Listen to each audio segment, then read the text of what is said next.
ప్రతి ఉదయం దేవుని వాగ్దానం అనే కార్యక్రమానికి ప్రేమతో మిమ్మల్ని ఆహ్వానిస్తుంటున్నాను. ఈ ఉదయకాల సమయంలో దేవుడు మన కొరకు ఏర్పాటు చేసినటువంటి వాక్యభాగము సామెతల గ్రంథము 2వ అధ్యాయము 7వ వచనాన్ని ధ్యానించుకుందాం. సామెతల గ్రంథము 2వ అధ్యాయము 7వ వచనాన్ని ధ్యానించుకుందాం. ఆయన యథార్థవంతులను వర్ధిల్ల చేయును.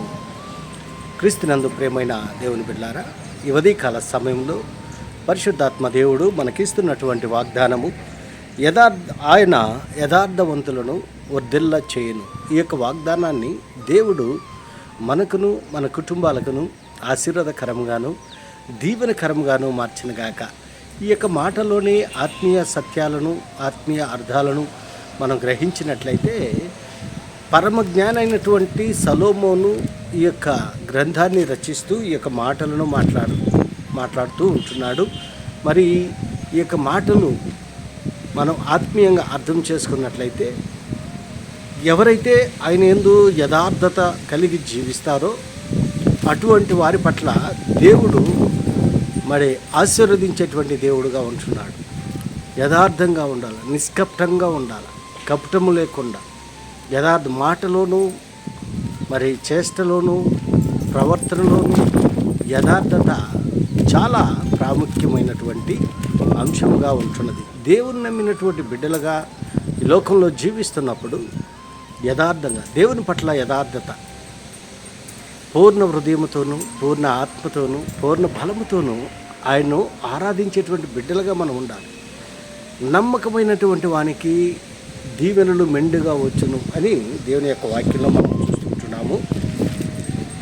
మరి అంత మాత్రమే కాదు, కానీ మరణము వరకు నువ్వు నమ్మకంగా ఉన్నట్లయితే జీవ కిరీటం ఇస్తానని దేవుడు వాగ్దానం చేశాడు. క్రీస్తునందు ప్రియమైన దేవుని బిడ్డలారా, మరి ఈ ఉదయకాల సమయంలో ఈ మాటలు వింటున్నటువంటి నీవు నేను దేవుని పట్ల విధేయత కలిగి ఉంటున్నామా?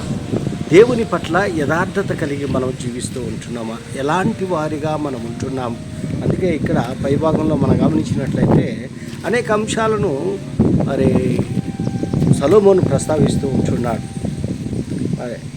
యుక్త మార్గము తప్పక నడుచుకునే వారికి ఆయన కేడెముగా ఉన్నాడు. యుక్త మార్గం మరి ఆయన యథార్థవంతులను వర్ధిల్ల చేస్తాడు, ఆశీర్వదిస్తాడు. అంత మాత్రమే కాదు, యుక్త మార్గము తప్పక నడుచుకునే వారికి ఆయన కేడెముగా ఉంటున్నాడు. ఆయన కేడెము, బలమైనటువంటి దుర్గముగా ఆయన ఉంటున్నాడు. ఎవరైతే మరి యథార్థత కలిగి జీవిస్తూ ఉంటున్నారో అటువంటి వారి పట్ల ఆయన కేడెముగా ఉంటున్నాడు. కేడెము అనగా ఎలాంటి మరి శత్రువులు మనల్ని ఆవరించకుండా, ఎలాంటి శోధనలు ఆవరించకుండా ఆయన మరి కేడెముగా, ఉన్నత దుర్గముగా, మనకు కొండగా అండగా ఉంటున్నాడు. అయితే మనము యథార్థంగా జీవించాలి. యథార్థత మరి సంఘంలో యథార్థంగా ఉండాలా, సమాజంలో యథార్థంగా ఉండాలా, దేవునిలో యథార్థంగా కలిగి జీవించాలి. మరి ఇశ్రాయేలు యొక్క ప్రజలు యథార్థత లేకుండా జీవించారు. మరి అందుని బట్టి దేవుడు వారిపైన కోపగించుకున్నాడు. అయితే దేవుని యొక్క కోపం నిమిషం మాత్రమే, ఆయన దయ ఆయుష్కాలమంతా ఉంటుందని దేవుని యొక్క వాక్యంలో మనం చూస్తున్నాం. క్రీస్తునందు ప్రియమైన దేవుని బిడ్డలారా, ఈ ఉదయకాల సమయంలో ఈ మాటలు వింటున్నటువంటి నీవు నేను దేవుని పట్ల యథార్థత కలిగి మనం జీవిస్తుంటున్నామా? సంఘంలో యథార్థంగా మనం జీవిస్తూ ఉంటున్నామా?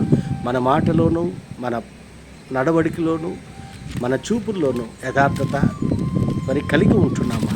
ఒకవేళ అలాంటి యథార్థత లేని జీవితం జీవిస్తూ ఉన్నట్లయితే ఉదయకాల సమయంలో ఒక తీర్మానం చేసుకొని, దేవా నీ పట్ల నేను యథార్థంగా జీవించాలని ఇష్టపడుతూ ఉంటున్నానయ్యా, నీ పట్ల యథార్థంగా ఉండాలని ఆశపడుతూ ఉంటున్నాయా అని దేవుని సన్నిధిలో ప్రార్థనించినట్లయితే ఆ దేవుడు తప్పకుండా ఆ ప్రార్థన ఆలకించి మరి ఆశీర్వదించేదానికి సిద్ధంగా ఉంటున్నాడని ఈ కొద్ది మాటల ద్వారా నేను హెచ్చరిక చేస్తుంటాను. దేవుడి యొక్క మాటలను మరి ఎక్కువగా మీకును మీ కుటుంబాలకు ఆశీర్వాదకరంగాను దీవెనకరంగాను మార్చిందాక ఆమేన్.